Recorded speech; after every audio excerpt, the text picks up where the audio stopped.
Hey there. To be honest, I don't think I fully understand everything myself. Maybe if I start from the beginning, things will start to make sense. Writing it all down might help me figure it out. Getting attacked in broad daylight, for no apparent reason, was so far outside anything I had ever experienced that my brain just refused to process it. One moment, I was on top of the world. My life was everything I could have hoped for, a gorgeous house, a healthy bank account, and a husband who adored me. But that's not why I was practically glowing as I walked out of the office that Monday evening. No, my excitement came from something far less respectable. My husband was out of town on business for the week, which meant I had a date with my lover, Matt, as soon as I got home and freshened up. Matt was a recent fling, but what he lacked in history, he more than made up for in skill. He took me places, physically, emotionally, that no man ever had before. That's why I practically skipped across the parking lot toward my car, grinning like a fool. I was just reaching for the door handle when I felt a hand land on my shoulder. My heart jumped, hoping it was Matt surprising me. But when I turned around, I wasn't met with his warm smile, I was met with a fist, flying straight toward my face. I barely caught a glimpse of the woman behind it, blonde, furious, before pain exploded across my cheek. A strangled cry escaped me as I collapsed onto the pavement, instinct taking over as I curled into a tight ball. The woman never said a word. She just kicked me in the back and disappeared as suddenly as she had appeared. Shaken and terrified, I fumbled for my phone, my mind racing with worst-case scenarios. Was I seriously hurt? Could she come back? I didn't wait to find out. I dialed emergency services, and soon an ambulance whisked me away to the hospital. Since I arrived before the late-night rush, the staff saw me right away. They were kind, attentive, and reassuring, one small comfort in an otherwise surreal experience. Luckily, aside from a split lip and some nasty bruises, I was mostly fine. They warned me to watch out for signs of a concussion, handed me a prescription for painkillers, and sent me on my way. At reception, the police questioned me about the attack. They were polite, professional, but not overly hopeful. All I could give them was a vague description, a slender blonde in a hat and sunglasses. Not exactly a game changer.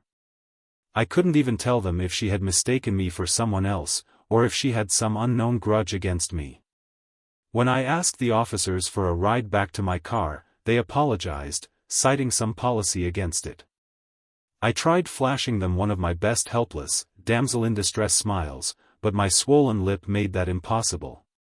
Defeated, I pulled out my phone and tried calling Matt, hoping he'd come pick me up. No answer. That stung more than the slap to my face.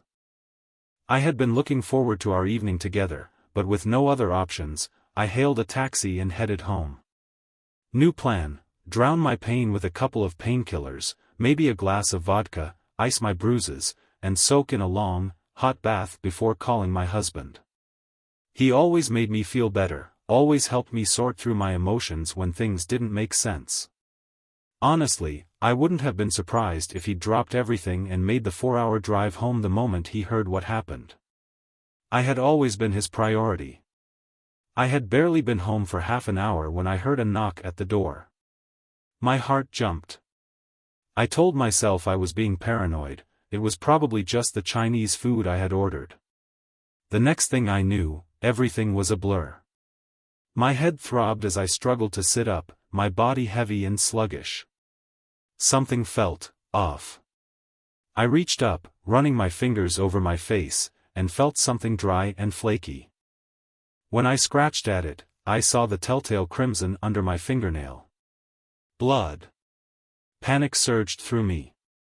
What the hell had happened? My hands roamed over my face, searching for damage. My eyebrows, my cheekbones, my jaw, miraculously, they all seemed fine. My nose ached, but when I pressed against it, it held firm. A wave of relief washed over me. At least it wasn't broken, relief flooded through me. Thank God, my nose wasn't broken. I let out a slow breath, trying to steady myself. Turning my head carefully, I noticed dark, dried blood splattered on the floor. My stomach clenched. Whoever had attacked me hadn't held back. They had hit me hard. I ran my fingers along the back of my head and winced when I found a swollen lump. Just beneath it, my scalp throbbed with a deep bruise, probably where my head had smacked against the floor. Still, as battered as I felt, I was alive. And right now, that was something to be grateful for. But my head, oh, my head. It pounded like a war drum inside my skull. Groaning, I shuffled toward the sofa and practically collapsed onto it. My limbs felt heavy, my mind slipping in and out of focus. I wasn't just exhausted, I was seeing things. Memories and strange, fragmented images flickered through my mind like scenes from an old film reel. Somewhere in that haze, a face took shape. It was a woman, I was sure of it. She was stocky, with thick, dark hair and eyebrows that stood out even beneath the dim lighting. A scarf hid the rest of her face, leaving only her eyes and the raw fury behind them. That was all I saw before something, maybe a wooden club, maybe a baton, came swinging straight between my eyes. The next thing I knew, I was waking up, still sprawled on the couch. My head ached, my body stiff from lying in the same position for too long. Blinking, I turned my gaze toward the clock above the mantel. 4 o'clock. 4 in the morning. A sharp, rhythmic pounding echoed in my skull, as if someone had trapped a bowling ball inside and was throwing it against the walls of my brain. Gritting my teeth, I forced myself to sit up, but the moment I moved, a new pain made itself known. A deep, throbbing ache spread through my groin. Oh no! Whoever had attacked me must have kicked me there too. Cursing under my breath, I forced myself onto unsteady feet and staggered to the kitchen. With shaking hands, I grabbed 2 painkillers, swallowed them dry, and made my way to the bathroom. The mirror didn't hold any good news. My cheek had taken the worst of the damage, an ugly black bruise spread across my face, dark and swollen. But my nose wasn't as lucky as I had first thought. The bridge was slightly crooked, and the more I looked at it, the more certain I became, it was broken. I gripped the edge of the sink, my mind racing. Who was this woman? And more importantly, why had 2 different women attacked me in a single day? None of this made sense.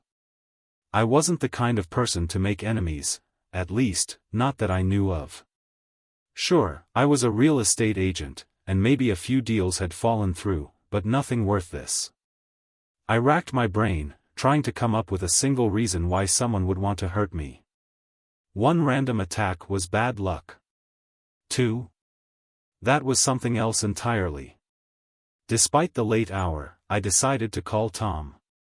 If anyone could make sense of this, it was him. Tom. My stomach twisted as I thought about him. What did he think when I didn't answer his calls last night? He was a man of routine, every night, without fail, he called me. And I always answered. Except this time, I hadn't. Panic flickered through me. Had he tried to reach me?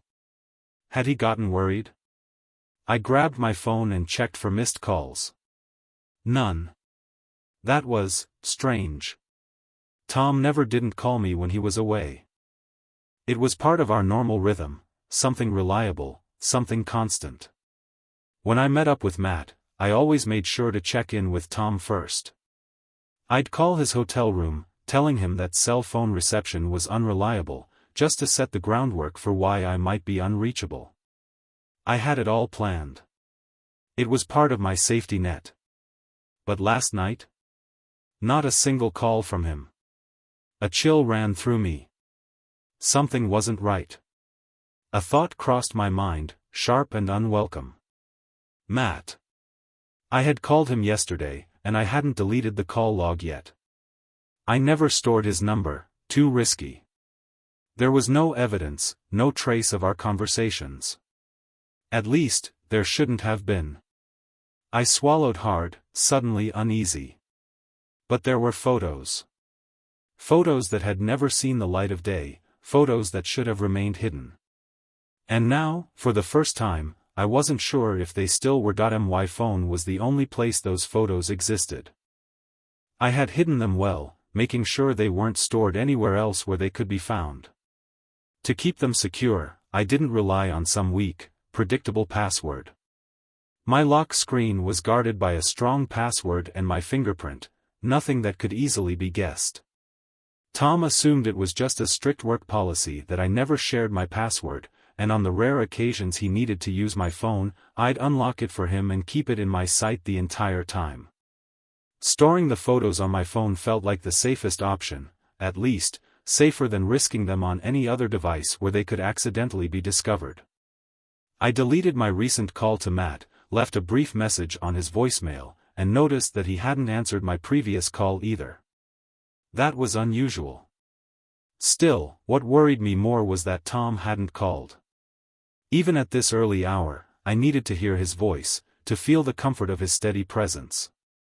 I tried dialing him myself, but the call went straight to voicemail. That was strange. Maybe his phone had died, or he'd misplaced his charger. Things like that had happened before. By the time I checked the clock again, it was already past 5 a.m. How had it gotten so late? Or rather, so early? My 9 a.m. showing loomed closer, and I knew there was no way I could face a client looking like this. I had no choice. I had to cover it up. Digging into my stash of concealers, foundations, and powders, I started layering on makeup, trying to mask the bruises. I should probably explain something. Back in high school, I was just an average girl, the kind who faded into the background while the boys chased after the bright, athletic, and effortlessly popular girls. I wasn't one of them, but I also wasn't desperate enough to throw myself at just anyone in a bid for attention. I left school at 16, still a virgin, and my parents fully supported my decision to take evening courses while working as a waitress. But when I finally did lose my virginity, I learned the hard way that not all men had good intentions. The guy who took it from me was older, charming, and knew exactly what he was doing. I, on the other hand, had no idea what I was walking into. The next morning, after a brief, passionless encounter in his hotel room, he made it clear I had overstayed my welcome. I thought that experience had made me wiser. I believed I'd learned how to spot the wrong men. But my next two encounters ended just as badly. The guy after them was inexperienced, and I lost interest after just one night. That was my pattern throughout my teenage years, trial and error, disappointment after disappointment. Then, at 20, I met Tom. He had been a year ahead of me in school, and in some ways, we were alike. Tall, a little lanky, driven but not particularly flashy. I was working in a restaurant when he came in with a group of clients, and somehow, we struck up a conversation. Even after our first meeting, I got the sense that he had a solid plan for his future, a clear direction for his career. That ambition was attractive. When he asked me out, I said yes. And the rest, as they say, is history. We slept together 2 weeks into dating, and it was obvious neither of us had much experience. It was awkward, even a little uncomfortable, but we figured it out together, learning what worked and what didn't. If I had to describe my life a year before Tom's 21st birthday, I would have said I was content. I had a boyfriend who adored me, who was focused on success, and who made me feel like I was part of something solid. We weren't part of any elite social circles, but back then, that didn't matter. We moved in together, and while Tom worked his way up in his field, I started my realtor course, something he insisted on paying for. Then, for my birthday, he got his first big bonus. And how did he celebrate? By spoiling me. A new car. A 2-day voucher with a personal beauty consultant. And a diamond engagement ring, bigger and flashier than I ever expected to wear. I said yes, slid behind the wheel of my new car, and set the voucher aside for later. Oh, how I wish I had just torn up that damn voucher. Maybe then, I'd still have a husband who picked up the phone when I called. But back then? Back then, Tom was perfect. He was sweet, devoted. Always thinking of me. Tom brought up the voucher more than once, reminding me not to forget about it. But between wedding planning and everything else, he was too busy to push the issue. Our wedding was going to be simple, neither of us had a long list of friends, so we kept things intimate. Eventually, I decided to use the voucher as a little indulgence, a way to relax before the big day. That's when I found out what it was really for. It wasn't just some spa treatment or a shopping spree. It was 2 full days with Vanessa. Vanessa was effortlessly elegant, a woman in her early 30s with an air of sophistication I had never seen up close. I couldn't quite pinpoint what it was about her, but she had an undeniable gift for bringing out femininity in a way I had never considered. Our first stop. A high-end salon. And not just for a trim. I was in for a full-blown makeover, the kind that had me gripping the chair with nerves. As much as I wanted to trust Vanessa, part of me was terrified I'd end up looking ridiculous. That first day was a blur of shopping trips. Vanessa didn't bother with my usual go-to stores. She took me past them without a second glance, straight to the high-end boutiques at the other end of town. The kind of places I had always assumed were for other people.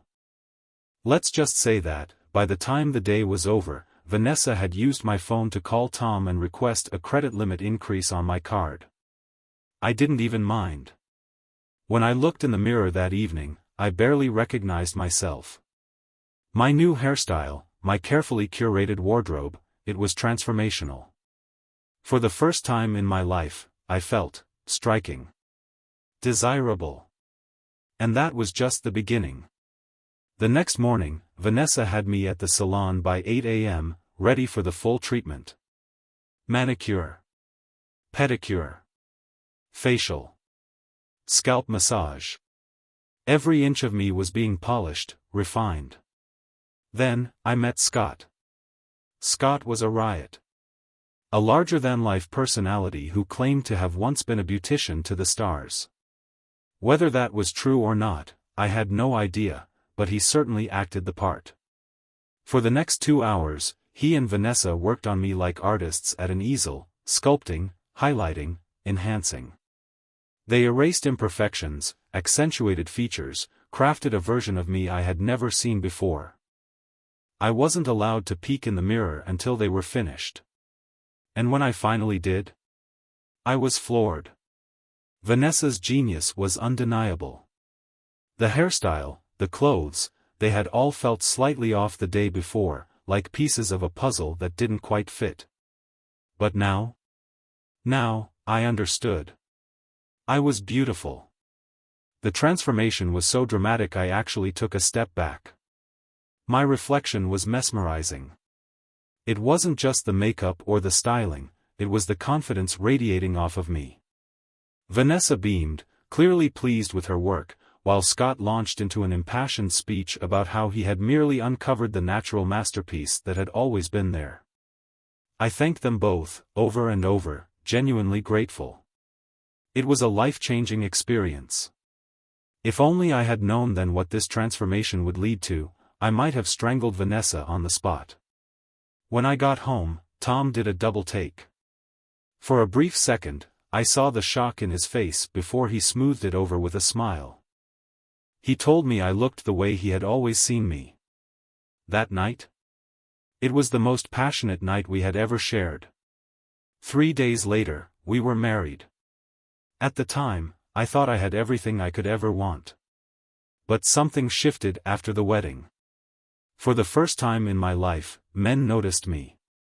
Not just in passing, not just polite smiles or casual glances, but real, lingering attention. The kind I had never received before. Men, handsome, confident, successful men, suddenly wanted to dance with me, talk to me, be around me. And whenever Tom wasn't in the mood for dancing, I gladly indulged them. After all, he had never been much for the dance floor. I didn't think much of it at first. I didn't see it for what it was. The realization only hit when we received our wedding photos. I was breathtaking. And for the first time, I saw something I hadn't noticed before. Tom was shorter than me. Not by much, but enough that, in photo after photo, it was obvious. We looked mismatched, uneven. Even now, I know it's an unfair thought, but I can't shake it. Looking back at the past 5 years, I started asking myself, what had I really accomplished? Tom? He had built his own company from scratch. He was on his way to becoming a millionaire. He had done something with his life. And me? I had used my looks to sell real estate. It wasn't exactly an equal score. For reasons I couldn't quite explain, I became popular. Admired. Entitled. And yes, within 6 months, I became an unfaithful wife. I could try to justify it, say it was impossible to resist the temptation constantly thrown my way. But the truth? I didn't try that hard to resist. I had spent most of my life believing I was average at best, a 5 out of 10, if I was being generous. Then suddenly, men I once thought were out of my league were pursuing me. It was exhilarating, intoxicating.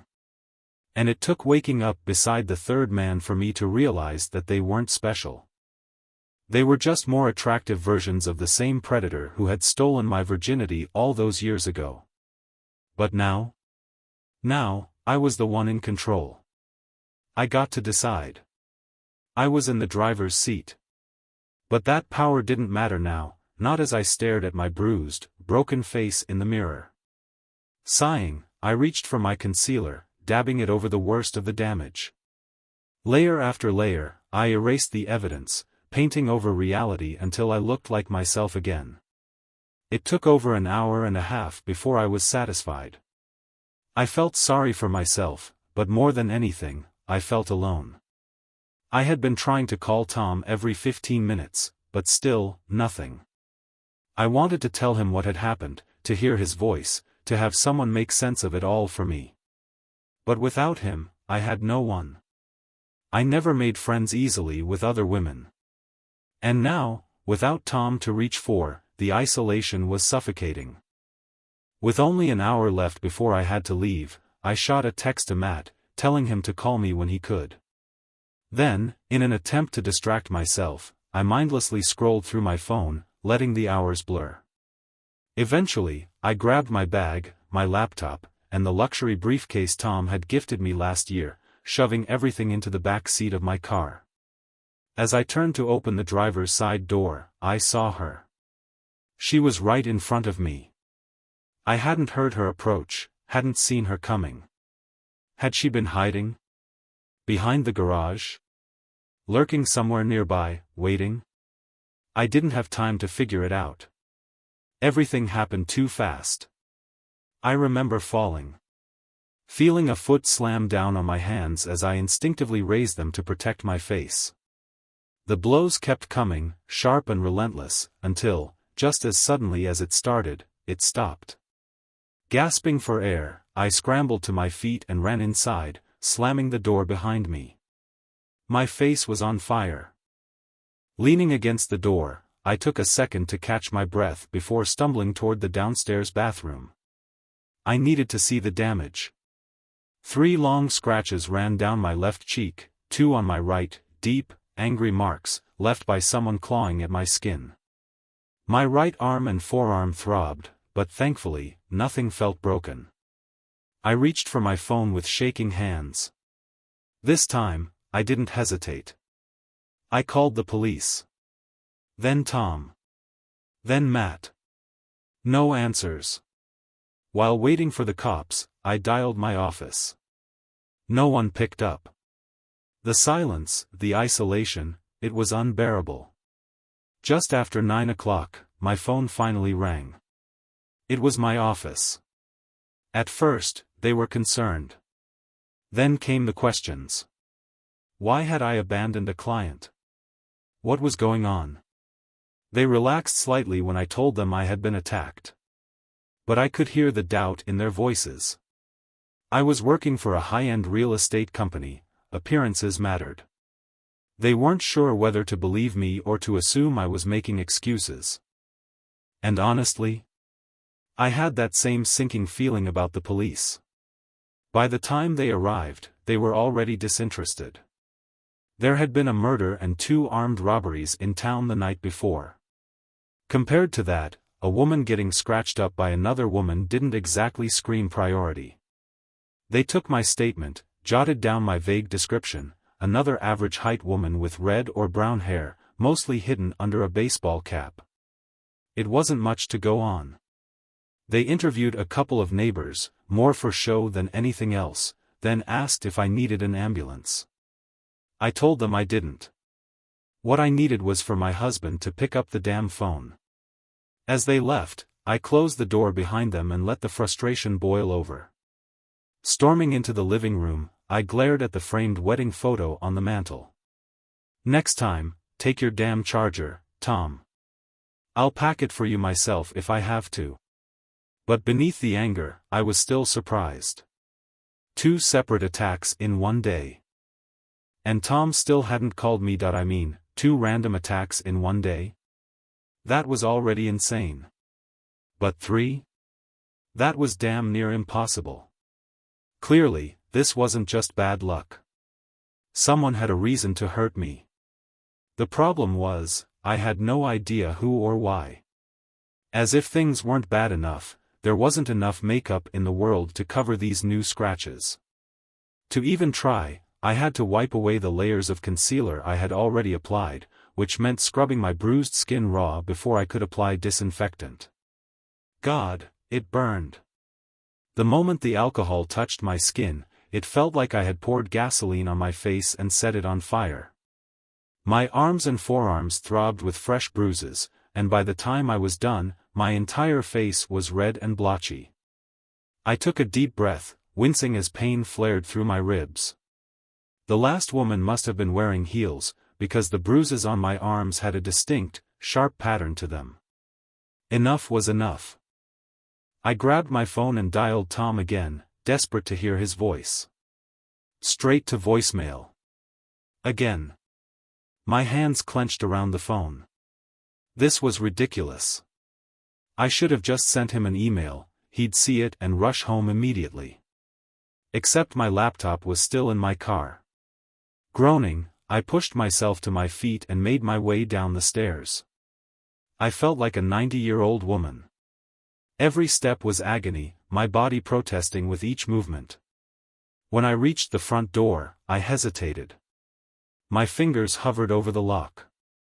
I should have just opened it. But instead, my stomach twisted. What if someone was waiting on the other side? The thought was ridiculous.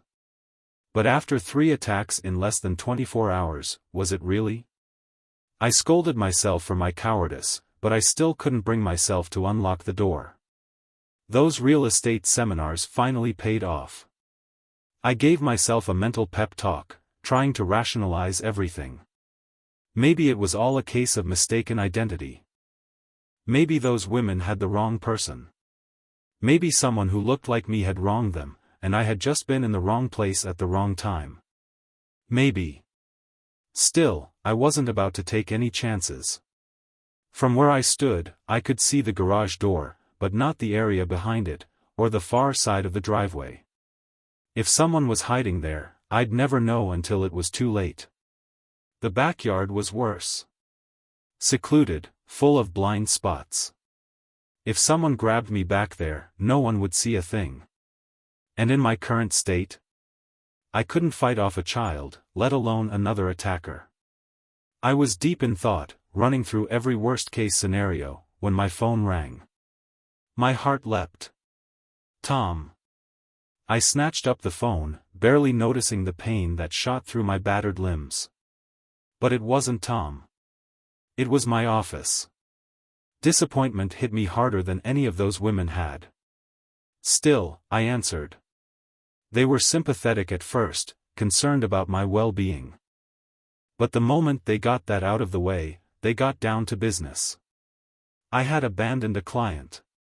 They needed an explanation. When I told them I had been attacked, they relaxed, but not much. The real estate market was tough, and my company was working lean.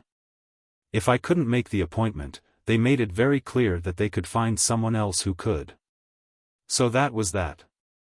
I had 30 minutes to meet my client at a hotel. One problem. My car. How the hell was I supposed to get to it without getting jumped again? And then, a light bulb went off in my aching head. I'd call a taxi. Not just any taxi, I gave very specific instructions. The driver was to pull up right in the middle of the driveway, where I could see everything from inside the house. If someone was lurking behind the garage or in the hedge line, they'd have nowhere to hide. Satisfied with my plan, I forced myself to pull it together. If I was going to meet a client, I had to look the part.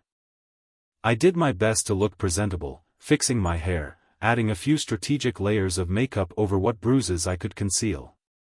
It wasn't perfect, but it would have to do. 10 minutes later, I heard the taxi's horn. Taking a deep breath, I stole one last glance out the window. Then, ignoring the voice in my head screaming at me to stay inside, I stepped out the door. I felt a little uneasy as I slid into the taxi. Something about the whole situation made my skin crawl, but I pushed the thought aside.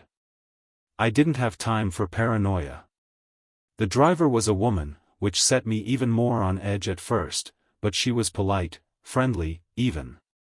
She asked a few casual questions as we drove, but after a while, I noticed her interest faded. Maybe I was just imagining things, or maybe she was just bored. Either way, I was too drained to care. I leaned back against the seat, exhaustion settling in. My stomach felt uncomfortably full. I had eaten too much earlier, trying to comfort myself. It hadn't helped. Then I remembered. My house keys were in my briefcase. Which was in my car. Which was locked in the garage. Shit. If I had the driver take me back, I'd be at least 25 minutes late to meet my client. After missing my last appointment, I couldn't afford another screw-up. The client would probably walk. I didn't have much of a choice.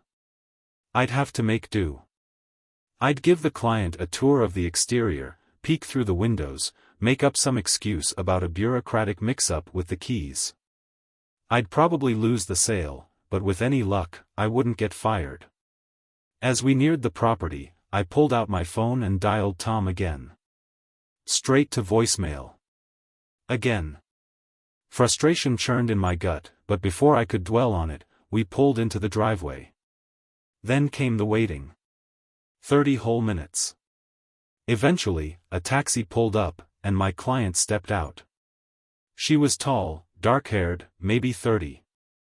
Attractive, except for the sunglasses that completely hid her eyes. She carried one of those oversized bags that were in fashion, the kind that could hold just about anything.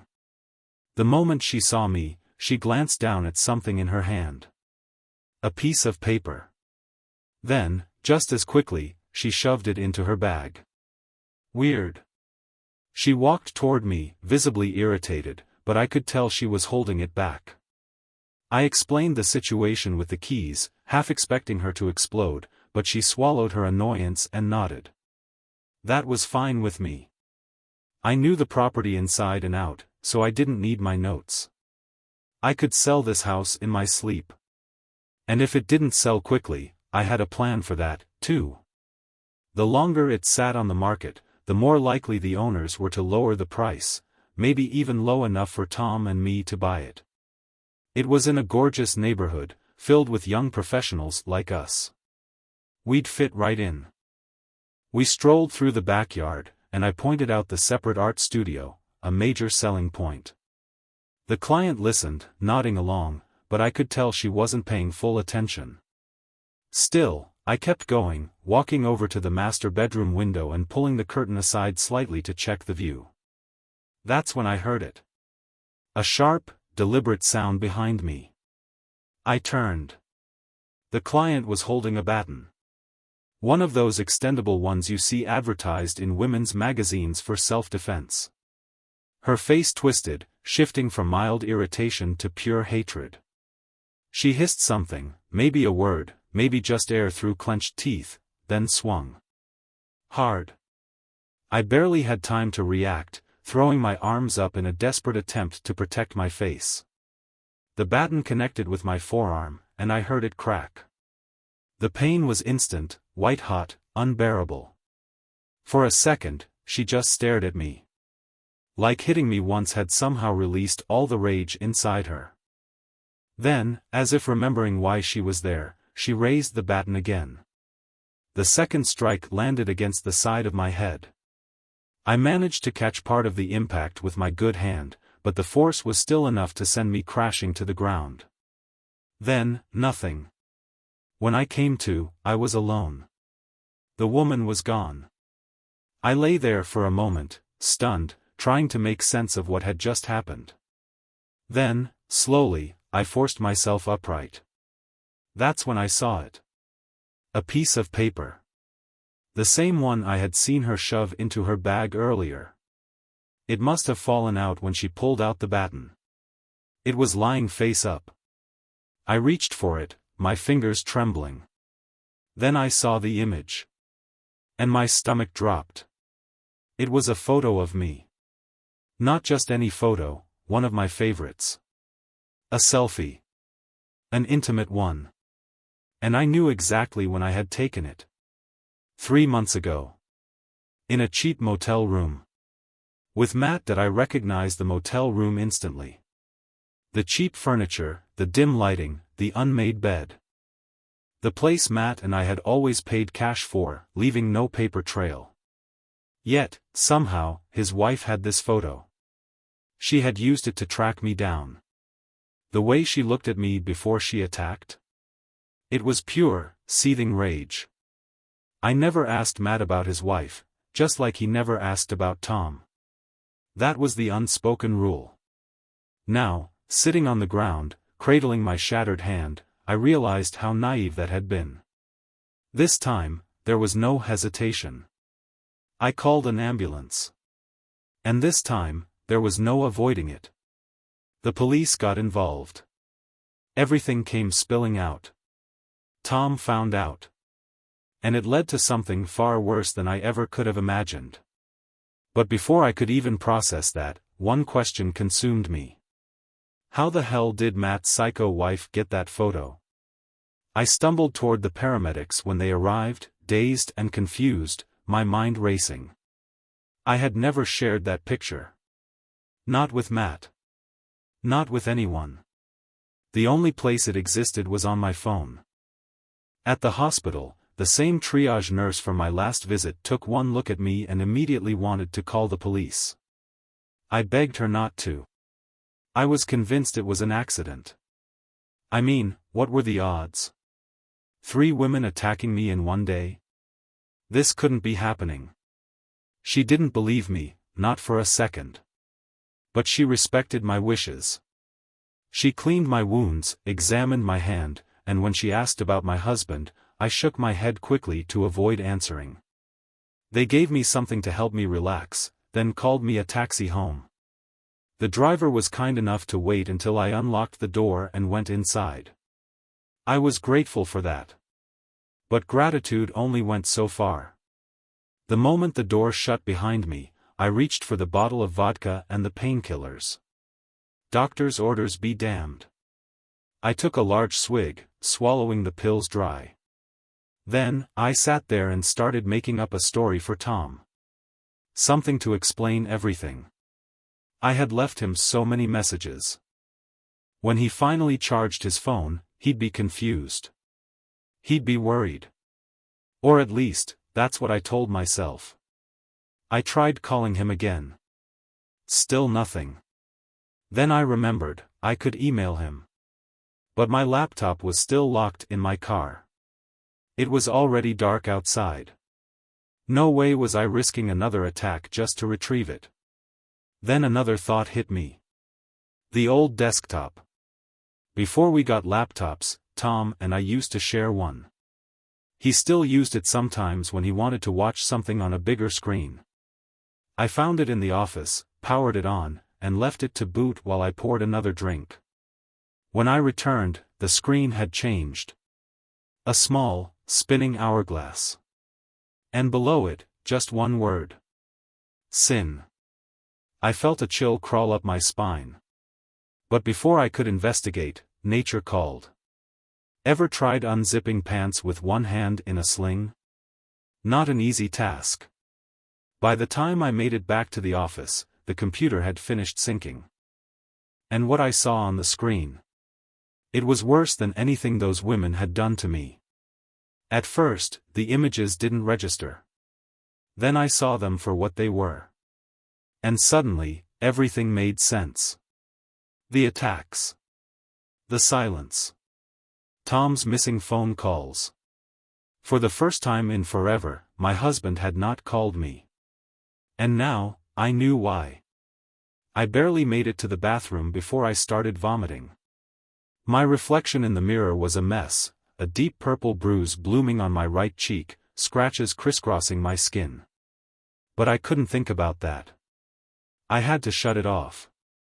I stumbled back into the office, forcing myself to look at the monitor one last time.